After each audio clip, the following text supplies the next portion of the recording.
بسم الله الرحمن الرحيم ولما جاءهم كتاب من عند الله مصدق لما معهم وكانوا من قبل يستفتحون على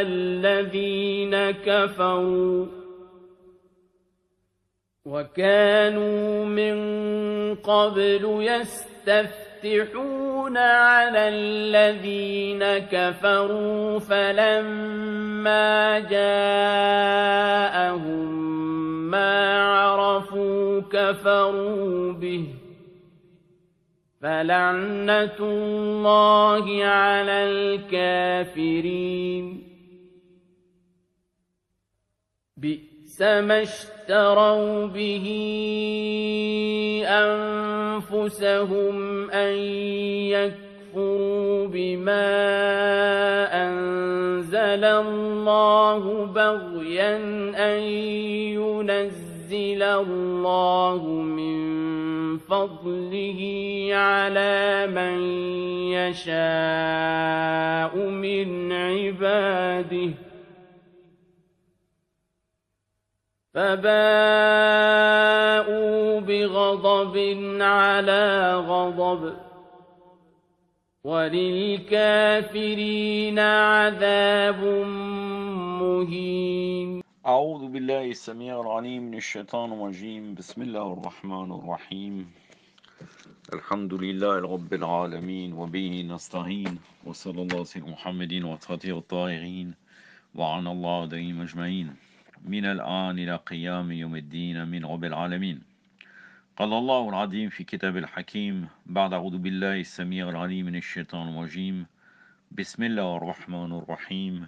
ولما جاءهم الكتاب من عند الله مصدق لما معهم وكان من قبل يستفتحون على الذين كفروا فلما جاءهم من عرف كفروا باللعنة الله على الكافرين بئس ما استرى به أنفسهم ويكفروا بما أنزل الله باغيا وينزل الله من فضله على من يشاء من عباده فباءوا بغضب على غضب وللكافرين عذاب المعين. صدق الله العلي العظيم. Allah subhanahu wa ta'ala nous dit dans le Saint-Coran, dans le verset de Surat al-Baqarah, versets 89 et 90, et quand leur vint de la part d'Allah un livre, entre parenthèses le Coran, confirmant les signes qu'ils avaient déjà alors qu'ils imploraient auparavant l'assistance divine contre les infidèles. Quand leur vint ce qu'ils connaissaient, ils le renièrent, que la malédiction d'Allah soit sur les incrédules. Mauvais est ce contre quoi ils ont troqué leur âme. Ils ont nié ce que Allah a révélé à cause de la tyrannie et la jalousie. Et aussi parce qu'Allah, par sa grâce, confie son message à qui il veut parmi ses adorateurs. Ils ont couru ainsi, courroux sur courroux, punition sur punition, un châtiment avilissant est prévu pour les impies.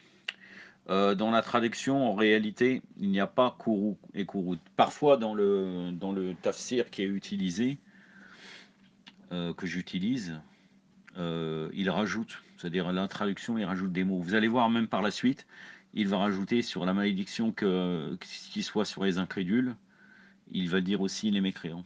C'est-à-dire, enfin, ça va dans le sens, mais il le rajoute parfois. Donc je continue, je vous confirme encore une fois que ce tafsir pour moi ne sert strictement à rien. Sincèrement, heureusement que nous avons le tafsir de Hassan Askari. Et en vérité, je n'ai même pas gardé, j'ai effacé dans mes fichiers ce tafsir. C'est complètement inutile pour moi. Si un tafsir, c'est juste pour répéter ou paraphraser ce qui a été dit, ça sert strictement à rien. D'autant plus, ce qui est très étonnant, c'est que dans ce tafsir, il y a un savant, je crois que ça s'appelle Kamal Faqih Imani, avec un groupe de chercheurs. S'ils sont réunis, un groupe de chercheurs, pour ramener ça dans le tafsir, je vois pas du tout à quoi ça sert, mais bon, parce que méthodologiquement, moi j'accepte, pour moi, la chose principale qui doit être mis en avant, c'est les hadiths de Ahlul Bayt, alayhim salam. Et chose qui est loin du tafsir de Ahlul Bayt, ce qu'il rapporte. C'est un tafsir extérieur que même les mukhalifines auraient pu écrire, et même si vous revenez à certains tafsirs des mukhalifines, vous allez retrouver exactement la même chose que ce qu'il dit.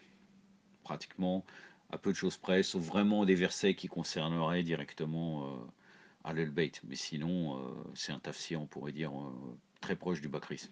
Je commence. Donc, que dit le Mufassir? Des promateurs devenus mécréants. Une fois de plus, ces versets parlent des Juifs et de leur vie. Ils étaient venus s'installer avec un engouement et un désir particulier pour croire au messager de l'islam, sallallahu alayhi wa alayhi. Ils avaient ces signes dans leur livre céleste, à savoir la Torah. Et en faisant preuve d'endurance, ils attendaient impatiemment la venue de ce prophète, mais lorsque de la part d'Allah fut envoyé vers eux un livre, le Coran, qui confirmait ce qu'il y avait déjà dans leur livre, alors qu'ils comptaient sur la venue de ce prophète, espéraient réaliser des conquêtes contre leur ennemi grâce à lui. En vérité, ils espéraient un prophète, ça c'est moi qui le dis, des Bani Israël. Ils ne, ils ne voulaient pas un prophète arabe, en réalité. C'est ça qui, entre autres, a créé leur dénégation. Ils rejetèrent ce avec quoi le prophète sallallahu alayhi wa sallam est venu et m'écrire.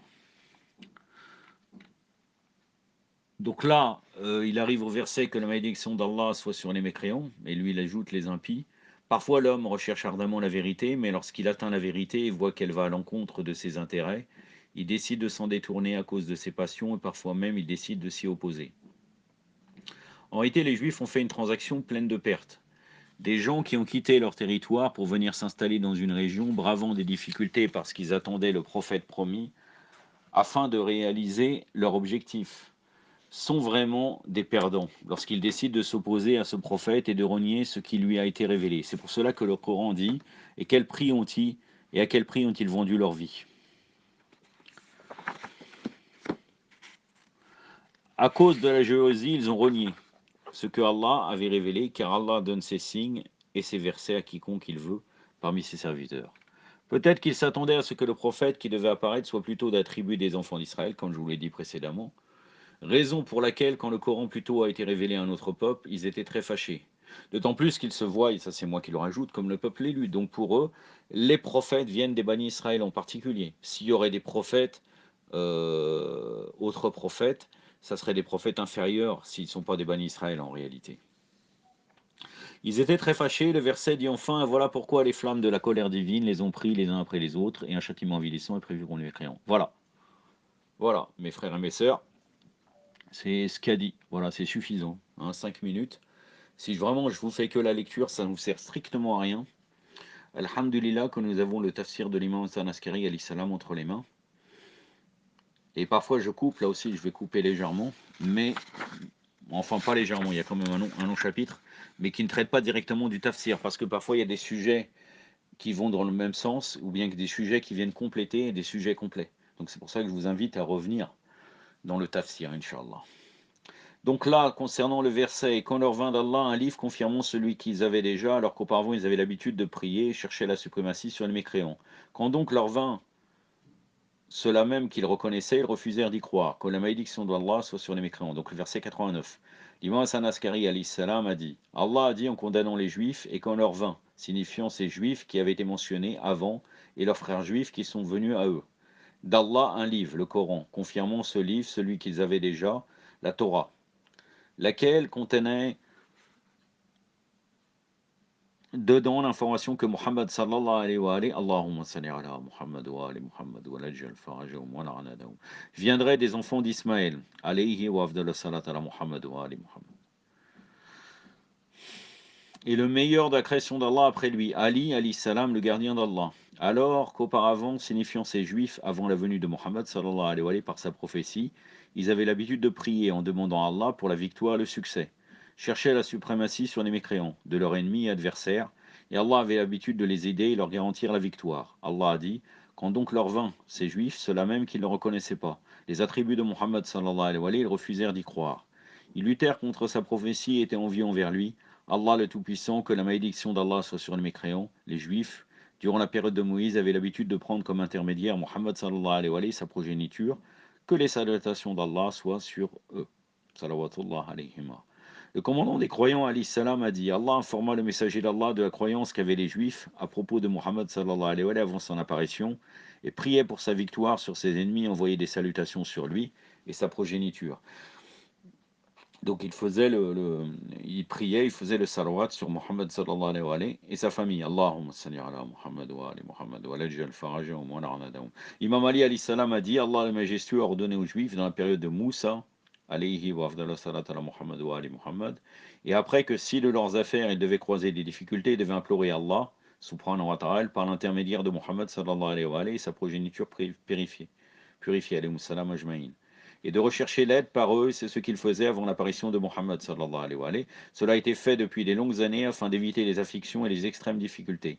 Et 10 années avant l'apparition de Muhammad sallallahu alayhi wa alayhi, les Juifs avaient des ennemis du clan d'Assad et de Radfan, des clans des polythéistes. Leur méchanceté et leur effet étaient évités par les supplications qu'ils faisaient à leur Seigneur par l'intermédiaire de Muhammad sallallahu alayhi wa alayhi et sa progéniture. Donc ils faisaient le tawassul,